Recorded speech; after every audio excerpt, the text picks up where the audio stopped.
إن الحمد لله نحمده ونستعينه ونستغفره ونتوكل عليه ونعوذ بالله من شرور أنفسنا ومن سيئات أعمالنا من يهده الله فلا مضل له ومن يضلله فلا هادي له ونشهد أن لا إله إلا الله وحده لا شريك له ونشهد أن سيدنا محمدا عبده ورسوله. آج چونکہ 29 ذوالقعدہ ہے اور بہت ممکن ہے کہ کل سے پاکستان میں یکم ذی الحج ہو. سعودی عرب میں تو آج اعلان ہو چکا ہے ان کے ہاں آج یکم ذی الحج ہے اور عرفات 10 اگست کو ہے ہفتے کے دن. تو غالب امکان یہ ہے کہ کل یکم ذی الحج ہوگی. تو یہ 13 دن ہے ذی الحج کے، 13 دن ہے. تو اس میں سے جو پہلے 10 دن ہیں وہ یا 14 دن کر لیجئے، 10 دن ہیں ان کی بڑی فضیلت ہے. اور اس کے بعد پھر 3-4 دن ہے ایام تشریق کے. تشریق کیا ہے اس کے بارے میں بتاؤں گا. تو آج کے خطبے میں یہ عشرہ ذی الحجہ کے احکام، ایام تشریق کے احکام اور پھر قربانی کے احکام کے سلسلے میں گفتگو ہوگی. تو عشرہ ذی الحجہ جو ہے پہلے 10 دن کو کہتے ہیں اور ان 10 دنوں میں کثرت سے اللہ اکبر، الحمدللہ اور لا الہ الا اللہ کہنا چاہیے. الحمدللہ، اللہ اکبر، لا الہ الا اللہ کہنا چاہیے. چنانچہ حدیث ہے کہ اللہ کے نزدیک ان 10 دنوں سے زیادہ عظمت والے اور پسندیدہ دن نہیں. اس لیے ان میں کثرت سے اللہ کا ذکر کیا کرو. اور وہ کیا الفاظ ہیں؟ لا الہ الا اللہ، اللہ اکبر، الحمدللہ. لا الہ الا اللہ، اللہ اکبر، الحمدللہ. یہ 10 دن. اور صحیح بخاری میں یہ حدیث آئی ہے کہ ان دنوں کے اعمال اللہ تعالیٰ کو جہاد سے بھی زیادہ محبوب ہے. ان 10 دنوں میں آپ جو نفل اعمال کریں گے وہ جہاد سے بھی زیادہ محبوب ہے. اور الا یہ کہ کوئی آدمی پیسہ لے کر جہاد کے لیے نکلے اور مال بھی خرچ کرے اور جان بھی لڑا دے تو ان ایام کے اندر پھر اس کی فضیلت زیادہ ہوگی. اب آ جائیے، چلتے پھرتے بازاروں میں بھی اللہ اکبر، اللہ اکبر کہنا چاہیے. اب دیکھیے یہ ایام تشریق جو ہیں، آپ جانتے ہی ہیں کہ عید کے دن رسول اللہ صلی اللہ علیہ وسلم نے خطبہ دی. اس کے بعد خواتین کے قیام کی طرف گئے اور عید کے دن ناپاک خواتین کو بھی عیدگاہ جانے کا حکم دیا گیا اور ان سے کہا گیا کہ وہ نماز میں شرکت نہ کریں لیکن دعا میں شرکت کریں. اور صحیح بخاری کی حدیث ہے کہ وہ عیدگاہ کے دن نکلے اور تکبیرات کہنے والی عورتوں میں شامل ہو جائیں. تو یعنی ناپاک عورت بھی عید کے دن عیدگاہ جائے گی اور نماز نہیں پڑھے گی لیکن لا الہ الا اللہ، اللہ اکبر، اللہ اکبر، اللہ اکبر وللہ الحمد، یہ جو مشہور تکبیر ہے وہ پڑھے گی. اور حضرت عبداللہ بن عمر، مشہور صحابی ہیں، حضرت عمر کے بیٹے، اور حضرت ابو ہریرہ، تو یہ 10 دنوں کے اندر 10 دنوں میں بازاروں میں جاتے تھے اور بازار میں زور سے کہتے تھے اللہ اکبر، اللہ اکبر، لا الہ الا اللہ، اللہ اکبر، اللہ اکبر وللہ الحمد. تو ہم لوگ تو صرف عید کے دن پڑھتے ہیں نا، عید کی نماز کے لیے جاتے ہوئے پڑھتے ہیں، عید گاہ میں جا کر یہ پڑھتے ہیں، لیکن حضرت عبداللہ بن عمر اور حضرت ابو ہریرہ رضی اللہ تعالی عنہ کل ہی سے، یعنی یکم ذی الحج سے ہی، یعنی پورے 10 دنوں میں کثرت سے یہ بازاروں میں جا کے زور سے کہتے تھے اللہ اکبر اللہ اکبر۔ امام بیہقی نے ایک حدیث نقل کی ہے کہ حضرت علی اور حضرت عبداللہ بن مسعود 9 ذی الحج کی نماز فجر سے 13 ذی الحج تک نماز عصر تک بآواز بلند تکبیریں کہا کرتے تھے۔ اچھا جی، اب آ جائیے یہ بال اور ناخن کے احکام کے بارے میں، بال اور ناخن کے بارے میں۔ چونکہ آج ذوالقعدہ کی آخری تاریخ ہے اور کل ذی الحج کی پہلی تاریخ ہوگی، تو کوشش یہ کریں کہ آج ہی آپ ناخن نکال لیں، شام تک مغرب سے پہلے آپ مغرب غروب آفتاب سے پہلے ہی بال بھی کٹوا لیں، ناخن بھی نکلوا لیں، اور شیو وغیرہ جو بھی کرنی ہے آپ کو وہ کر لیں۔ اور پھر عید کے دن جب آپ قربانی کریں گے، عید کے دن، اس دن پھر آپ یعنی قربانی کے بعد آپ اپنے ناخن اور بال کٹوا سکتے ہیں۔ صحیح مسلم کی حدیث ہے، اور حضرت ام سلمہ رضی اللہ تعالی عنہا اس کی راوی ہیں۔ رسول اللہ صلی اللہ علیہ وسلم فرمایا، قربانی کرنے والا ذوالحجہ کے چاند سے لے کر قربانی تک بال بھی نہ کٹوائے اور ناخن بھی نہ کٹوائے۔ اور اب اس بارے میں دیکھیے کہ فقہا کے کیا احکام ہیں۔ تو امام احمد تو کہتے ہیں کہ یہ حرام ہے، 10 دنوں میں بال کٹوانا اور ناخن کٹوانا حرام ہے جب تک یہ آدمی قربانی نہیں کر لیتا۔ لیکن امام شافعی کہتے ہیں کہ نہ کاٹنا بہتر ہے، مستحب ہے، اور کاٹنا جو ہے نہ کاٹنا جو ہے وہ مکروہ ہے، اور کاٹنا جو ہے مکروہ ہے، نہ کاٹنا مستحب ہے۔ اور لگتا یہی ہے کہ امام شافعی ہی کا قول زیادہ صحیح ہے اور راجح ہے۔ اور حنفی بھی یہی کہتے ہیں کہ بال اور ناخن کاٹے جا سکتے ہیں، اور لیکن بہرحال نامناسب ہے۔ اچھا، اب ایک اور بات ذرا سمجھ لیجئے کہ عرفات کا روزہ مسنون ہے۔ اب اس میں 2 حدیثیں آئی ہیں۔ اب لوگ جھگڑتے ہیں، جھگڑنے کی کوئی ضرورت نہیں ہے۔ لوگوں کو جھگڑنے میں بہت مزہ آتا ہے، اور ایک دوسرے کے خلاف فتوے دینے میں بہت مزہ آتا ہے۔ اگر علمی انداز اختیار کیا جائے تو جھگڑا کوئی نہیں۔ تو ایک حدیث میں یہ بتایا گیا کہ 9 ذی الحج کا روزہ رکھ، اور دوسری حدیث میں یہ کہا گیا کہ عرفات کے دن کا روزہ رکھ۔ تو عرفات تو ساری دنیا میں ایک ہی دن ہوتا ہے، وہ سعودی عرب میں عرفات ہے، پاکستان میں تو نہیں ہے، امریکہ میں تو عرفات نہیں ہے، عرفات تو ایک جگہ ہے خاص۔ تو وہاں جب بھی عرفہ ہوگا اس دن آپ روزہ رکھ لیجیے، اور اگر 9 تاریخ اس سے مختلف ہے اس دن بھی آپ روزہ رکھ لیجیے۔ بہرحال یہ کوئی فرض روزہ تو نہیں ہے، ایک مستحب روزہ ہے نا۔ لوگ مستحب کے لیے بہت لڑتے ہیں، فرائض کے بارے میں بہت ہی تساہل کا مظاہرہ کرتے ہیں، لیکن نوافل کے بارے میں بہت ان کی ایمانی حیثیت جاگ پڑتی ہے، بہت ایمان آ جاتا ہے اس وقت۔ جب لڑائی جھگڑا کرتے ہیں نا، بہت ایمان آ جاتا ہے، عمل کرتے وقت ایمان جو ہے غائب ہو جاتا ہے۔ تو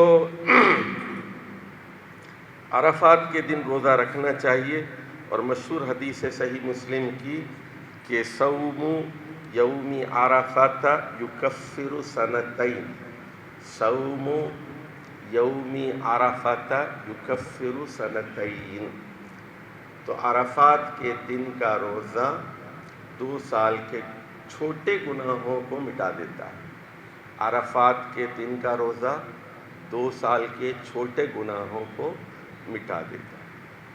چلیے جی، اب ہم بات کرتے ہیں ایام تشریق پر۔ تشریق آپ جیسے جانتے ہیں، شرق اور مشرق کو آپ جانتے ہیں۔ تو تشریق کا مطلب ہے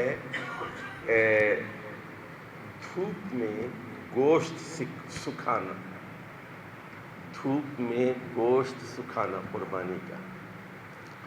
تو عرب کرتے یہ تھے کہ اونٹ ذبح کرتے تھے، گائے ذبح کرتے تھے، بکری ذبح کرتے تھے، اور ذبح کرنے کے بعد اونٹ کو، جو گوشت کو سکھا دیتے تھے، گوشت کی باریک لڑیاں بنا لیتے تھے اس کی اور دھوپ میں سکھا دیتے تھے۔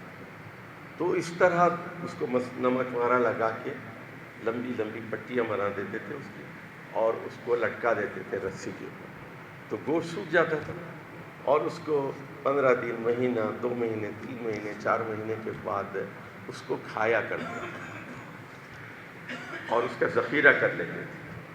تو یہ جو 4 دن ہیں، 10، 11، 12، 13، ان کو ایام تشریق کہتے ہیں۔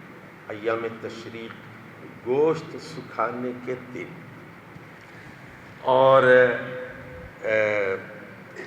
اب یہ کہ عام طور پر یہ بات مشہور ہے، عام طور پر، کہ قربانی 3 دن تک جائز ہے، 10، 11، 12۔ لیکن ایک حدیث سے یہ معلوم ہوتا ہے، جو بیہقی میں بھی آئی ہے، مسند امام احمد بن حنبل میں بھی آئی ہے، کہ 13 تاریخ کو عصر تک قربانی کی جا سکتی ہے۔ تو قربانی کے 4 دن ہو گئے، 10 تاریخ، 11 تاریخ، 12 تاریخ اور 13 تاریخ کی عصر تک۔ اب ذرا غور سے سنیے، اس کی تائید پھر کچھ قرآن مجید سے بھی ہوتی ہے، کیونکہ مینا کے بارے میں اللہ تعالیٰ نے کہا فَمَن تَعَجَّلَ فِي يَوْمَيْنِ فَلَا إِثْمَ عَلَيْهِ وَمَن تَأَخَّرَ فَلَا إِثْمَ عَلَيْهِ۔ جو شخص حاجی ہے تو وہ مینا میں چاہے تو صرف 10، 11، 12 کو واپس آ سکتا ہے، لیکن اگر وہ زیادہ نیکیاں کمانا چاہے تو 13 تاریخ کو بھی رہ سکتا ہے، 13 تاریخ کو بھی۔ وَمَن تَأَخَّرَ فَلَا إِثْمَ عَلَيْهِ، اور جو 13 کو رہے گا کوئی گناہ کی بات نہیں۔ لِمَنِ اتَّقَىٰ، اس شخص کے لیے جو زیادہ تقوی کا مظاہرہ کرے۔ تو ایک مرتبہ ہوا یہ کہ میں حج کے لیے گیا، پرانی بات ہے، 30-40 سال پرانی بات ہے، تو جوانی بھی تھی اور نیا مطالعہ کیا اور ایمان بھی زیادہ ہوتا ہے۔ تو میں نے کیا یہ کہ میں نے کہا، سب لوگ قافلے والے ہمارے ساتھ جتنے تھے وہ 12 کو لوٹ گئے، میں نے کہا میں 13 کو بھی رہوں گا۔ تو 13 کو میں نے مینا کے اندر قیام کیا، تو مشکل یہ ہوئی کہ سارے لوگ جا چکے تھے، ہر طرف کچرا ہی کچرا تھا، کھانے کے لیے کوئی چیز نہیں ملتی تھی، پینے کے لیے کوئی چیز نہیں ملتی۔ بہرحال یعنی عصر تک ہم نے وہاں قیام کیا اور پھر واپس ہوئے۔ تو اچھا، اسی طرح آپ دیکھیں گے کہ جو تکبیرات تشریق ہیں، تکبیرات تشریق ہیں، وہ بھی آپ کب سے شروع کرتے ہیں؟ 9 سے شروع کرتے ہیں اور 13 کی عصر تک پڑھتے ہیں۔ ہر نماز کے بعد آپ تکبیرات تشریق پڑھتے ہیں، تو وہ 12 کو ختم نہیں کرتے، 13 کو ختم کرتے ہیں۔ تو اس سے بھی اس بات کی تقویت حاصل ہوتی ہے کہ قربانی جو ہے شاید 13 تک بھی کی جا سکتی ہے، لیکن یاد رکھیے سب سے افضل دن 10 تاریخ کو ہی قربانی کرنی چاہیے، اور نہیں ہوا تو 12 کو بھی کر سکتے ہیں، 11 کو بھی کر سکتے ہیں، 13 کو بھی کر سکتے ہیں۔ اور اگر آپ ایک سے زیادہ قربانیاں کر رہے ہیں تو روزانہ ایک بھی کر سکتے ہیں۔ تو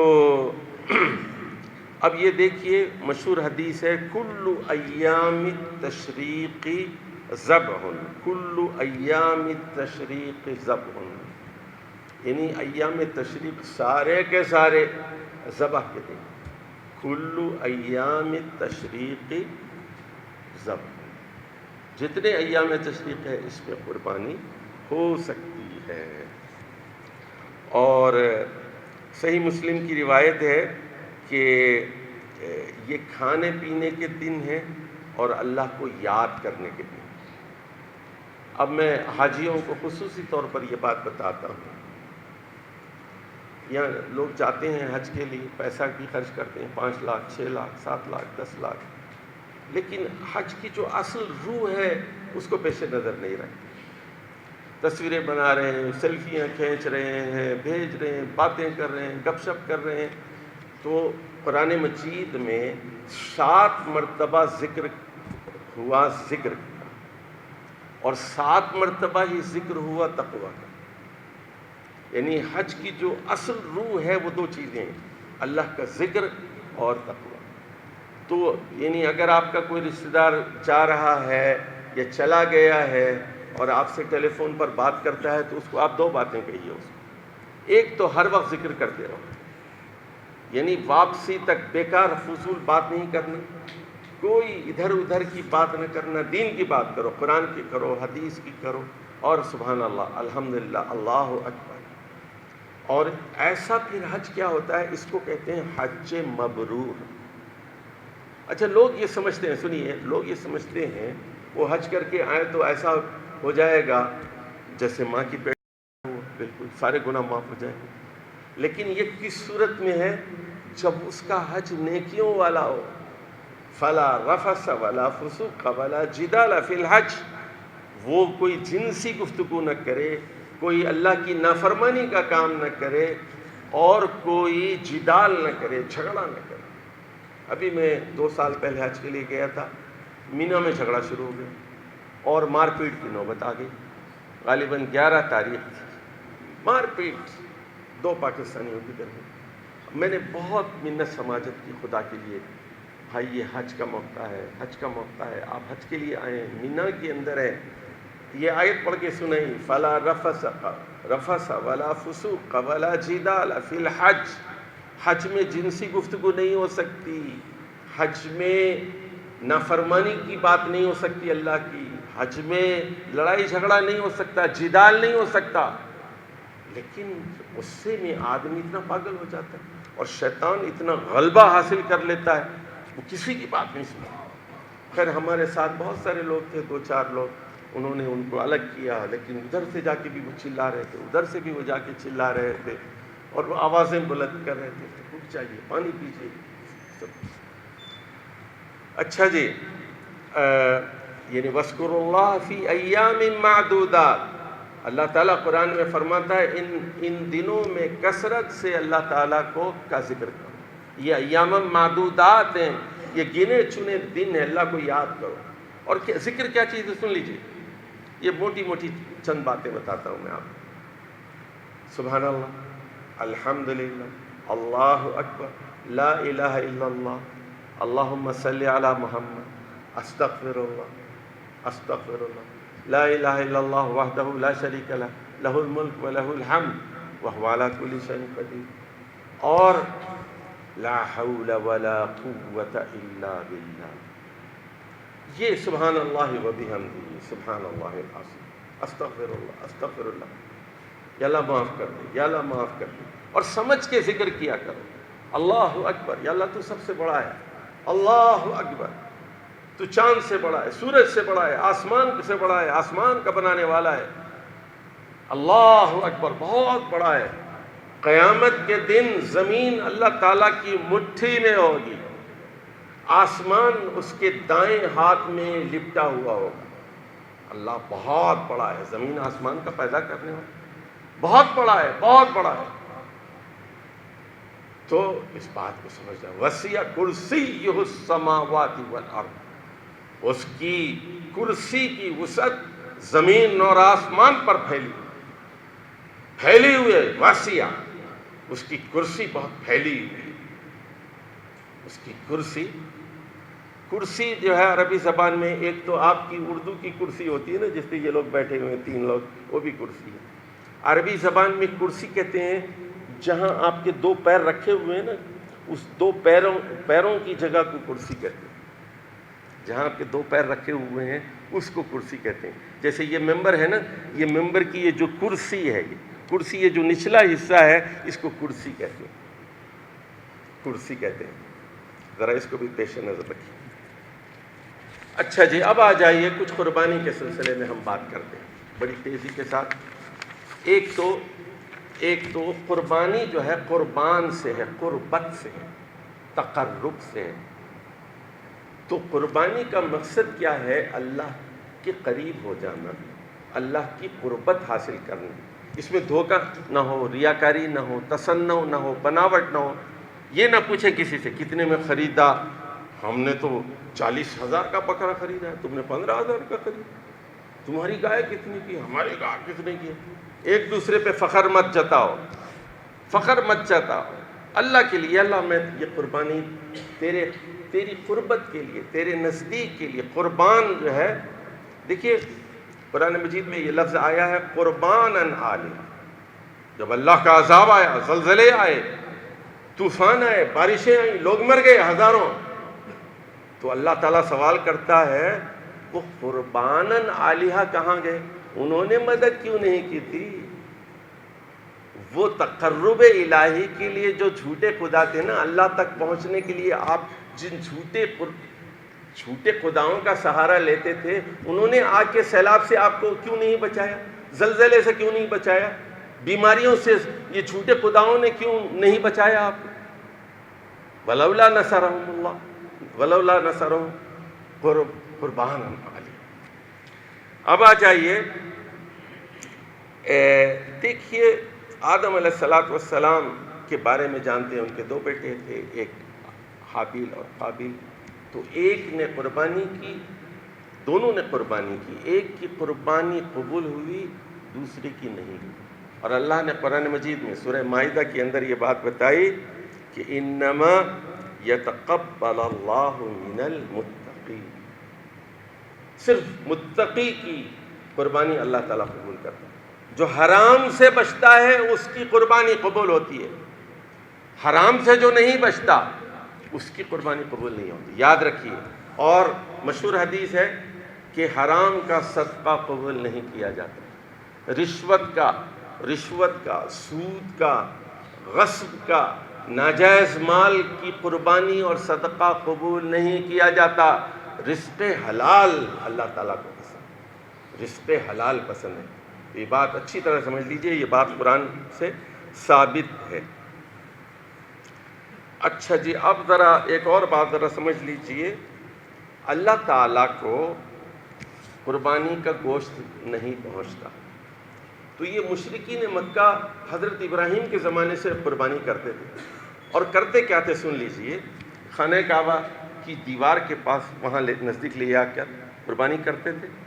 اس کے بعد وہ گوشت جو ہوتا تھا، وہ گوشت کی بوٹیاں لے کر خانہ کعبہ کی دیواروں پہ پھینکتے تھے، ایسے پھینکتے تھے، اور کہتے تھے یہ اللہ کے گھر کے لیے، ایسے پھینکتے تھے دیواروں پہ۔ اللہ تعالیٰ نے قرآن مجید میں آیت نازل کی لَن يَنَالَ اللَّهَ لُحُومَهَا وَلَا دِمَاؤُهَا وَلَكِن يَنَالُهُ التَّقْوَى مِنكُمْ۔ اچھا، جو گوشت خون ہوتا تھا نا، خون کو بھی جمع کر کے خانہ کعبہ کی دیواروں پہ مارتے تھے، کہتے تھے اللہ کے لیے قربانی۔ تو اللہ نے کہا اللہ کو نہ گوشت پہنچتا ہے نہ خون پہنچتا ہے، وَلَكِن يَنَالُهُ التَّقْوَى مِنكُمْ، تمہارے دل میں جو تقوی کی صلاحیت ہے، بچنے کی صلاحیت، اللہ کا جو خوف ہے، حرام سے بچنے کے جو جذبات ہیں، وہ اللہ تک پہنچتے ہیں۔ وَلَكِن يَنَالُهُ التَّقْوَى مِنكُمْ۔ اب اس کے لیے بہت ضروری ہے کہ نیت آپ کی خالص ہو۔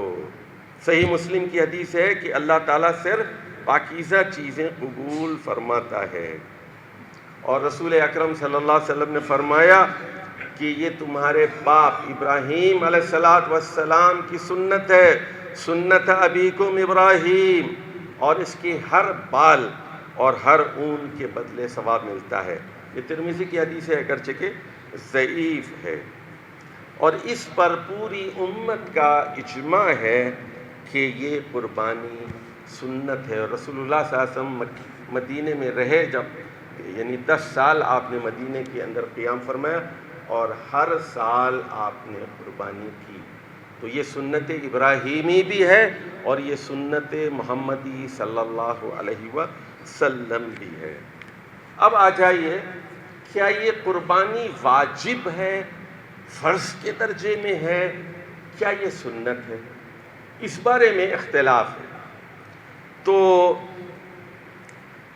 اب یہ یعنی بعض علماء نے کہا کہ یہ سنت ہے اور بعض نے کہا نہیں یہ واجب ہے، ضروری ہے۔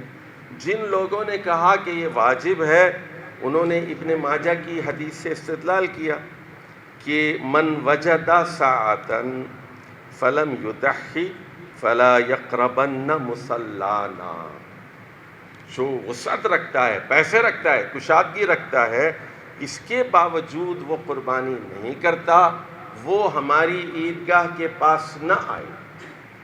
جو کشادگی رکھتا ہے، پیسے رکھتا ہے، اس کے باوجود قربانی نہیں کرتا، وہ ہماری عیدگاہ کے پاس نہ آئے۔ صحیح حدیث ابن ماجہ کی۔ اور جن لوگوں نے کہا کہ یہ مستحب ہے، انہوں نے ابن ماجہ ہی کی ایک دوسری حدیث سے استدلال کیا جس میں کہا گیا ان علی کل اہل بیت فی کل عام اضحیہ، یعنی ہر گھر والے پر ایک قربانی ہر سال ضروری ہے۔ ہر گھر والے پر یعنی گھر والوں کی طرف سے ایک قربانی واجب ہے۔ تو حضرت ابو ایوب انصاری کی حدیث بھی آئی ہے ابن ماجہ میں، تو وہ کہتے ہیں کان الرجل فی عہد رسول اللہ صلی اللہ علیہ وسلم یضحی بالشاۃ عنہ وعن اہل بیتہ، کہ رسول اکرم صلی اللہ علیہ وسلم کے زمانے میں آدمی اپنی طرف سے اور اپنے تمام گھر والوں کی طرف سے صرف ایک قربانی بکری کی کیا کرتا تھا۔ کان الرجل علی عہد رسول اللہ یضحی بالشاۃ عنہ وعن اہل بیتہ۔ اچھا اب ذرا سن لیجئے، جو کہتے ہیں کہ قربانی واجب نہیں ہے اور سنت ہے، واجب نہیں ہے سنت ہے، وہ یہ کہتے ہیں کہ حضرت ابو بکر صدیق اور حضرت عمر نے لوگوں کو بتانے کے لیے کہ یہ لازمی اور ضروری نہیں ہے، انہوں نے قربانی نہیں کی۔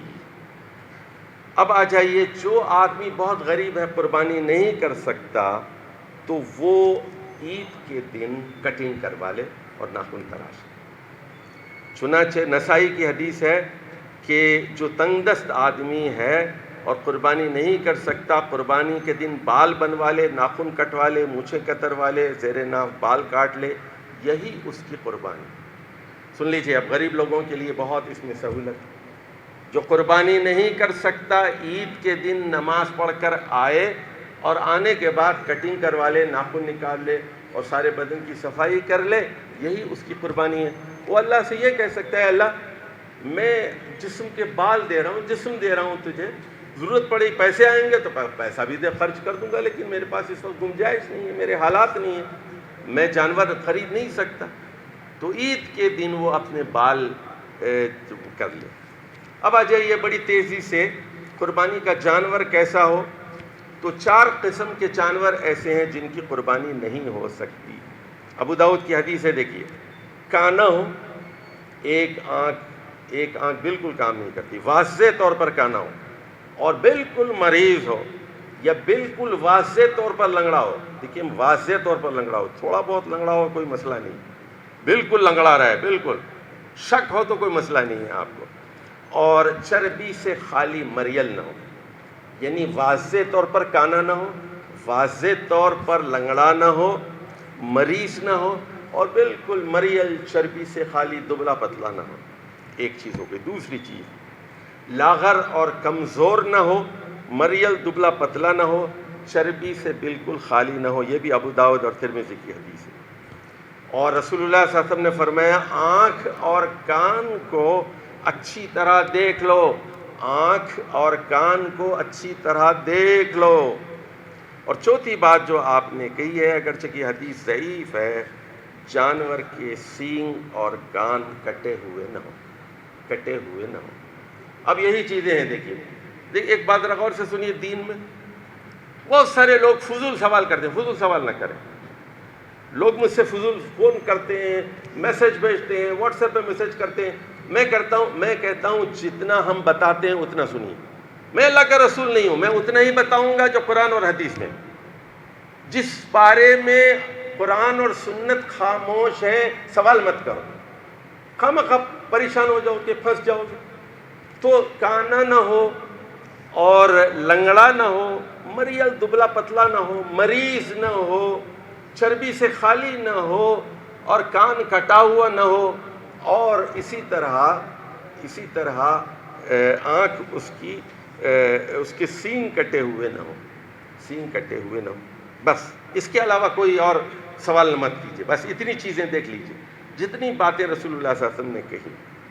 اور عمر کے بارے میں تو آپ جانتے ہی ہیں کہ اونٹ کے لیے وہ دمبا یا دمبی جو ہے وہ 6 مہینے کی، بکرا بکری 1 سال کے لیے ہو، گائے یا بیل پورے 2 سال مکمل کر کے تیسرے سال میں داخل ہو، اور اونٹ یا اونٹنی 5 سال کے لیے ہو۔ تو یہ اور اسی طرح رسول اللہ صلی اللہ علیہ وسلم نے فرمایا کہ جو دودھ دینے والا جانور ہے اس کو ذبح نہ کرو، ایاک والحلوب، حلیب جو دودھ دیتا ہے اس کو ذبح نہ کرو۔ اچھا، اب اکثر لوگ سوال کرتے ہیں بھینس کے بارے میں۔ بھینس کو عربی میں جاموس کہتے ہیں۔ تو مکے اور مدینے میں، حجاز کے علاقے میں بھینس نہیں ہوتی تھی، اب بھی نہیں ہوتی، البتہ یمن میں بھینس ہوتی ہے۔ تو اس بارے میں اختلاف ہو گئے۔ بعض لوگوں نے کہا چونکہ یہ گائے اور بیل کی کیٹیگری میں آتی ہے اس لیے اس کی بھی جائز ہے، اور بعض نے کہا کہ یہ جائز نہیں، چونکہ قرآن میں 8 جانوروں کا ذکر ہوا ہے، اونٹ اونٹنی، دمبا دمبی، بکرا بکری اور بیل اور گائے، بس 8 ہی کا ذکر ہوا ہے انعام میں۔ تو اس لیے احتیاط کا تقاضا یہ ہے کہ بھینس کی قربانی نہ کی جائے۔ اور اب آ جائیے کہ رسول اللہ صلی اللہ علیہ وسلم کا طرز عمل کیا تھا، ذرا سمجھ لیجیے۔ میں نے کہا نا کہ پورے گھر کی طرف سے ایک کافی ہے، لیکن رسول اللہ صلی اللہ علیہ وسلم نے ایک مرتبہ 2 موٹے تازے کالے خسی بسرے مینڈے جو ہے ذبح کیے، اور کہا کہ یہ ایک میری طرف سے ہے اور ایک آل محمد کی طرف سے ہے، محمد صلی اللہ علیہ وسلم کے گھر والوں کی طرف سے ہے۔ یہ صحیح مسلم کی حدیث ہے۔ اور ایک مرتبہ جو ہے آپ نے امت کی طرف سے قربانی کی اور فرمایا اللہم ھذا عنی وعمن لم یضح من امتی۔ دیکھیے اب یہ ایک مرتبہ آپ نے 2 قربانیاں کی، ایک کہا کہ یا اللہ یہ ایک میری طرف سے ہے، اور ایک پھر میری پوری امت کی طرف سے ہے جس نے قربانی نہیں کی، وہ جو غریب لوگ قربانی نہیں کر سکے ان کی طرف سے بھی میں پوری امت کی طرف سے ایک قربانی کر رہا ہوں۔ اچھا، اسی طرح حضرت انس کہتے ہیں کہ آپ 2 مینڈھوں کی قربانی کیا کرتے تھے۔ اب غور سے سنیے بات، حج کے موقع پر آپ نے 100 اونٹوں کی قربانی کی، اور اس میں سے 63 اونٹ خود آپ نے نفیس اپنے ہاتھوں سے ذبح کی، اور پھر 37 اونٹ، اب اندازہ لگائیے یہ انتقال سے صرف 3 مہینے پہلے کی بات ہے، آخری حج میں 63 اونٹ، اور آپ کی عمر بھی 63 سال کی، 63 اونٹ خود آپ نے اپنے ہاتھ سے نہر کیے، اور 37 حضرت علی کے حوالے کر دیے کہ تم ان کو ذبح کرو۔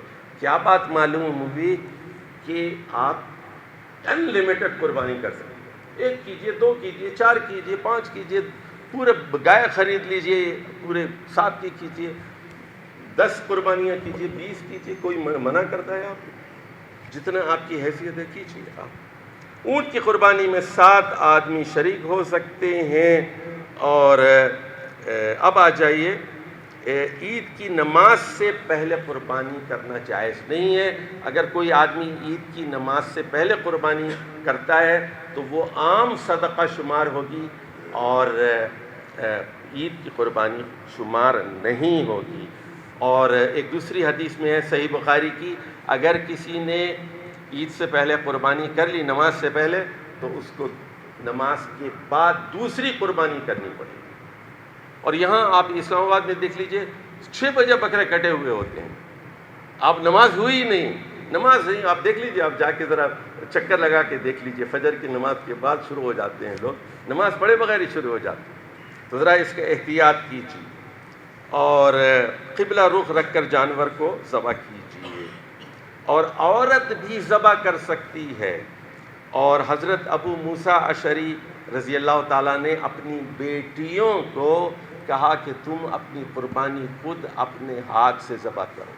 تو عورت بھی، مرد ہونی چاہیے، اس میں اندر بھی ہمت اور جرأت ہونی چاہیے. اور اسی سے پھر اس کے اندر جہاد کا جذبہ پیدا ہوتا ہے، کافروں سے لڑنے کا جذبہ پیدا ہو سکتا ہے.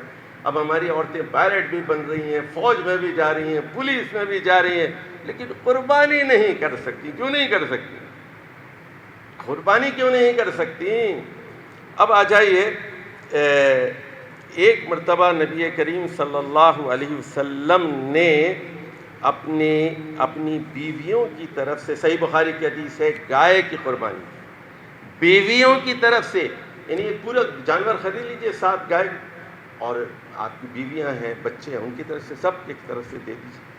اچھا، اسی طرح رسول اللہ صلی اللہ علیہ وسلم، صحیح بخاری صحیح مسلم کی حدیث ہے کہ رسول صلی اللہ علیہ وسلم نے والد اور والدہ کی طرف سے صدقہ کرنے کی اجازت دی ہے، اس پر اجر ملے گا. اس سے لوگوں نے یہ کہا ہے کہ والد اور والدہ کی طرف سے صدقہ کیا جا سکتا ہے تو پھر قربانی بھی کی جا سکتی ہے.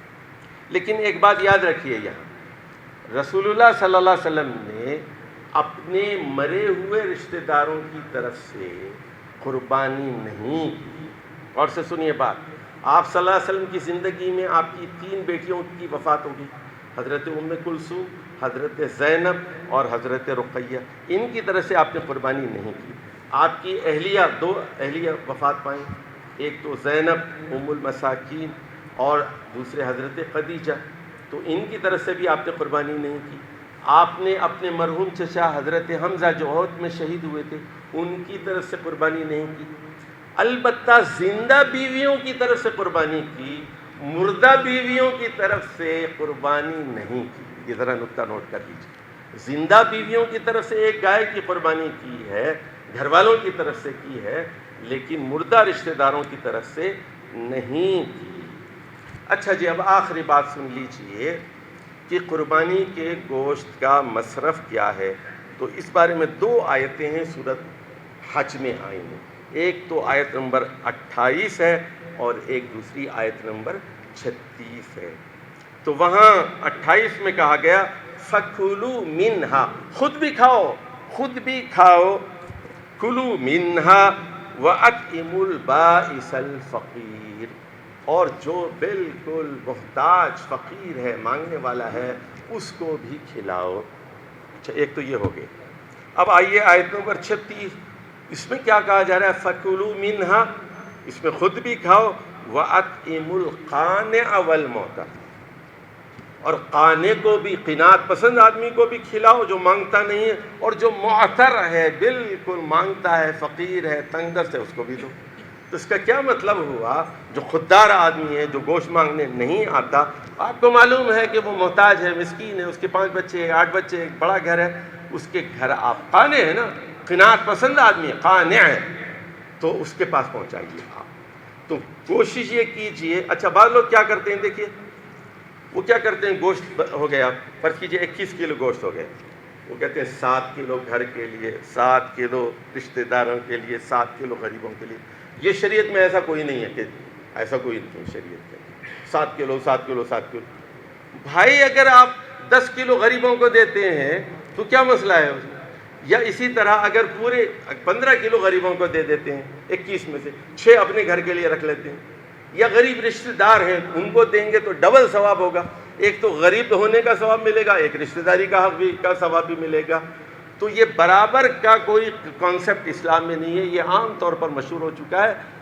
اصول یاد رکھ لیجئے، جتنا زیادہ غریبوں کو دیں گے اتنا زیادہ ثواب ہوگا. اب اس سلسلے کی آخری بات سن لیجئے، قربانی کا گوشت ذخیرہ بھی کیا جا سکتا ہے. فریزر میں ذخیرہ بھی کیا جا سکتا ہے، لیکن بہتر کیا ہے غریبوں کو دے دیں آپ، لیکن ذخیرہ کر کے بعد میں بھی دے سکتے ہیں۔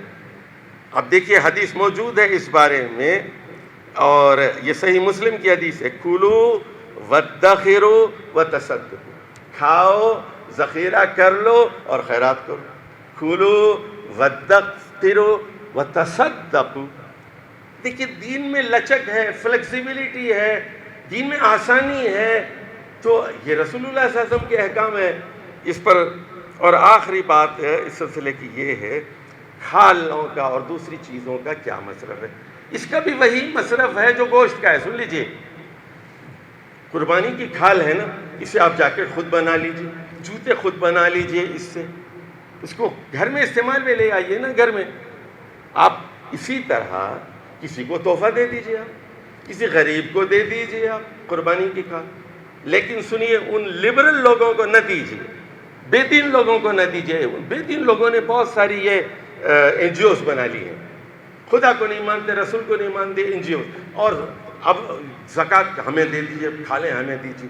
دیندار لوگوں کو دیجئے، جو شریعت کے احکام کو جانتے ہیں ان کو دیجئے، جو مستحق لوگوں تک پہنچاتے ہیں ان کو دیجئے۔ آپ سیکولر لوگوں کو، بے دین لوگوں کو قربانی کی کھال نہیں دینا چاہیے۔ علماء کو دیجئے، علماء کو دیجئے، وہ جانتے ہیں کہ کہاں اس کھال کا مصرف ہے اس کا۔ تو آپ خود بھی کھا سکتے ہیں، غریبوں کو بھی دے سکتے ہیں۔ اسی طرح اور دیگر جو چیزیں ہیں اس میں، جیسے سینگ ہے یا آنتے ہیں، یہ بہت ساری چیزیں استعمال بھی ہوتی ہیں، یہ بھی آپ خود بھی استعمال کر سکتے ہیں، کھانے لوگوں کو بھی دے سکتے ہیں، قناعت پسند لوگوں کو، اور غربا کو بھی دے سکتے ہیں۔ اقول قولی ھذا واستغفر اللہ لی ولکم ولسائر المسلمین واستغفروہ انہ هو الغفور الرحیم۔